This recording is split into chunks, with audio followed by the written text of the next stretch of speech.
is everybody? How is everything?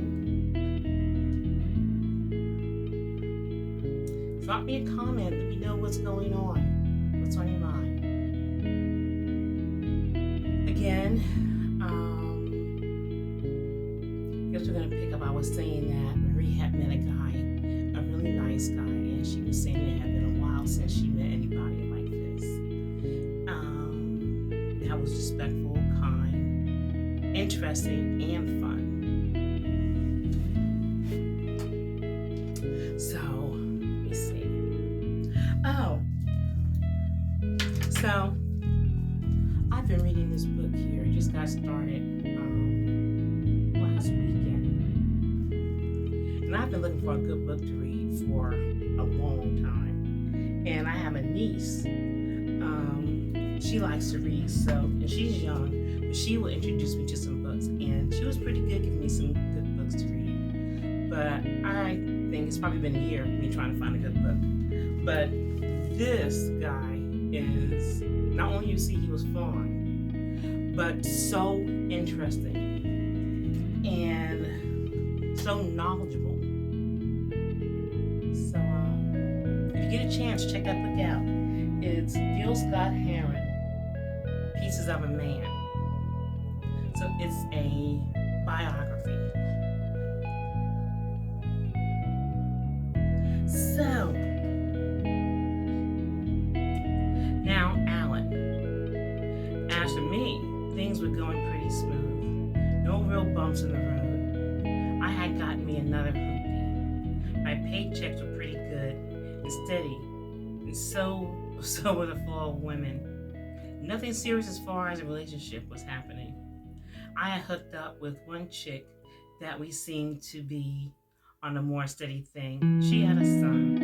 Her name was Dee. She and I spent some quality time together kind of often. She was an easygoing type, not demanding, very understanding. I brought her and her son over to meet my parents. Not that it was serious or anything, but thought she should meet them. My mom said she was nice. My father said she was really nice too. But I could do better. I probably could do better, but she was good for right now. She drank a little, liked staying home and cooking, kept an immaculate house, and was a nurse. But she didn't work too often, it wasn't like steady. But she made enough that she could take care of herself and her son. Dee looked older than she really was and was very thin, like model thin. Every now and then, she and I would swing by my folks' house to check them out. Nothing eventually went on between the two of us until one evening, about 11 months into seeing her, she had the nerve to ask me where was our relationship going. I was honest and told her I didn't know because I had no plans to take it anywhere, but I did enjoy her company. She had the nerve to get mad at my answer, so she and I exchanged words and discussed the matter. Then she decided maybe we shouldn't see each other. She wanted a growing relationship that would lead to marriage. I got up off the sofa and got the hell out of Dodge with this. And it wasn't being mean, I just had to be honest because, you don't want to waste nobody's time. About 4 weeks had passed before I heard from Dee again. She showed up at my door one afternoon wanting to talk. I let her in to hear what she had to say. She went on talking about the relationship we had and how she still thought it would have had potential to go into more. She was a sweet woman, but it was just that I didn't want to get remarried at this point to her or anybody else.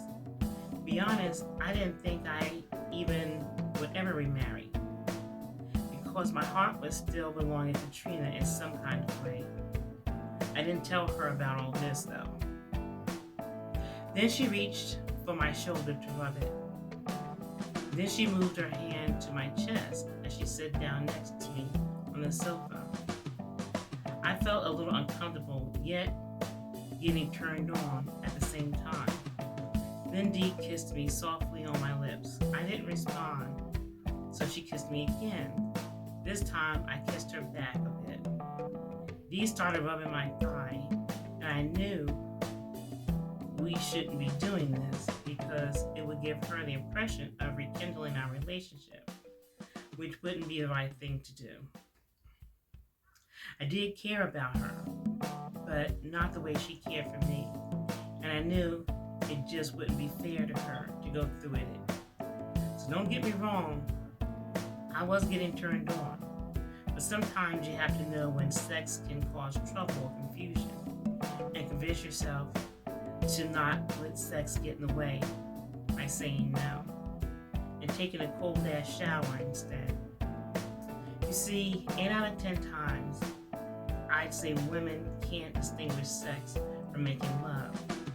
That's where shit can get turned into a mess, or somebody's feelings get hurt. So now Junie is like, I told Lisa that I loved her, and I accepted her ultimatum of marriage. It was a cold, cloudy day in January, when she and I, along with our 4 kids, went to the Justice of Peace to tie the knot. We had on nothing fancy. She had on a light cranberry colored dress. I had on a pair of dress slacks and a shirt with a tie. As for the kids, they had on whatever they were wearing when they came home from school. We got married, then went home to our own apartments. We'd had gone through all the drama of buying a house. We had packed our apartments up to move, so the next day we all moved into our new house. We'd found an oversized ranch house that supplied all the living space we needed, both inside and outside. And we were just able to afford it with the help of Lisa's mother.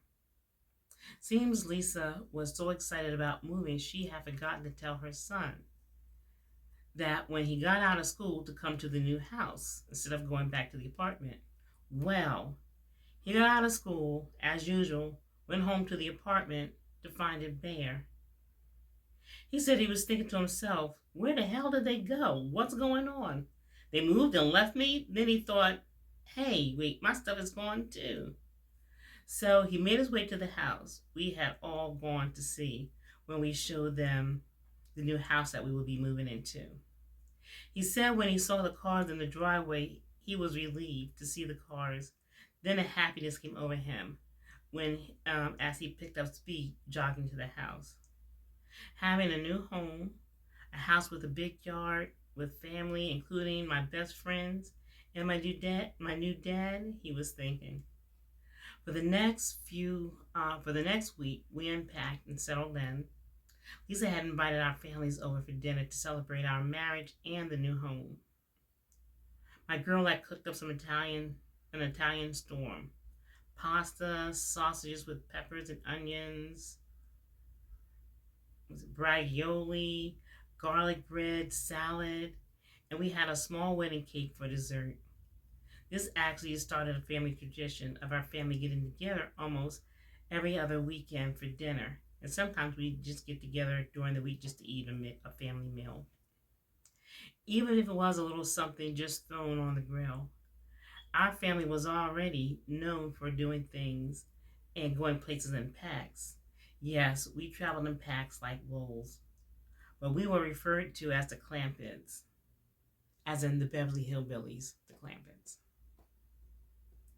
So now, Marie, 3 years ago, I hadn't been feeling my best when my daughter got married.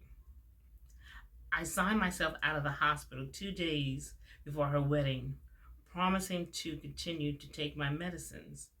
Of course, I continued taking my medication. I was being treated for pneumonia. Pneumonia was nothing to play with. It was now early September, around a few weeks after Labor Day, when I started feeling a bit run down. I went on each day with my regular routine, spending time with my family and friends, and with my new beau, Tim. I had cut back on my drinking some and was trying to cut back on smoking because Tim didn't drink or smoke. He was a short and sweet He was short and sweet and worth the effort to cut back on these unhealthy habits. My family was glad I was cutting back on the liquor and cigarettes.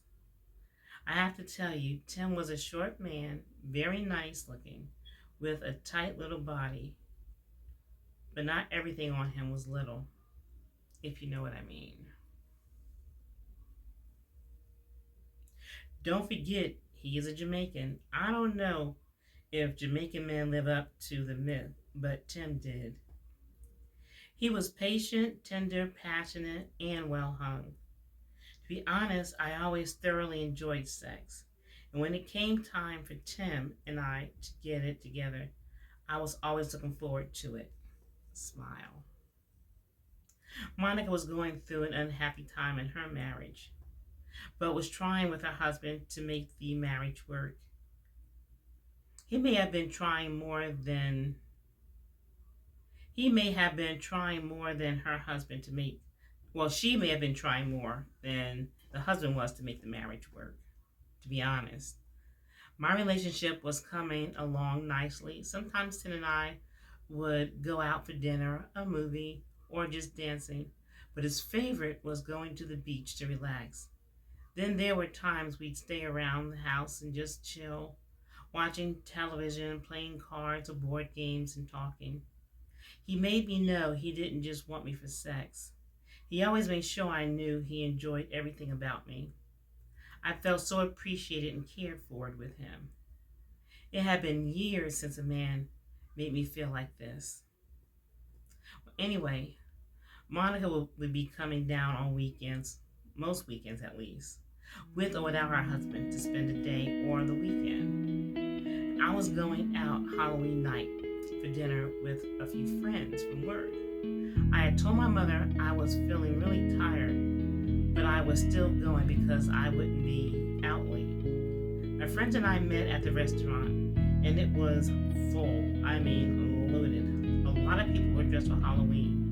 The atmosphere was fun and festive. The food was delicious. I've always enjoyed good food, and this place sure knew how to serve it up. I had a drink with dinner, vodka and orange juice, my usual. After returning home, or to my parents' house by 8:30, I talked about how much fun I'd had. The good food and how some people were dressed in costume had been acting a fool. Then I went home to get some sleep. It was Thursday night. Just one more work day before the weekend, thank goodness. The weekend came. Friday night, Tim had to work. So we talked on the phone off and on all evening and part of the night. He said he'd come over the next morning as soon as he got off from work. Well, I fell asleep. For the night without Tim calling again. I've always been early to sleep and early to rise. Most times I'd be asleep by 9 o'clock. Tim got to my place real early. I opened the door to let him in. He had a little bouquet of 3 flowers for me, a red, a yellow, and a white. I was so surprised at him. We kissed as he entered. I thanked him for the flowers, and he headed for the living room. I asked him if he wanted anything. He just wanted a cup of tea and 2 toasts before he took a nap. I fixed his tea and toast while he had gone to my bedroom and removed his clothes before coming back to the kitchen to get his food. His little brown body was very toned and very cut. He looked like he had taken really good care of himself.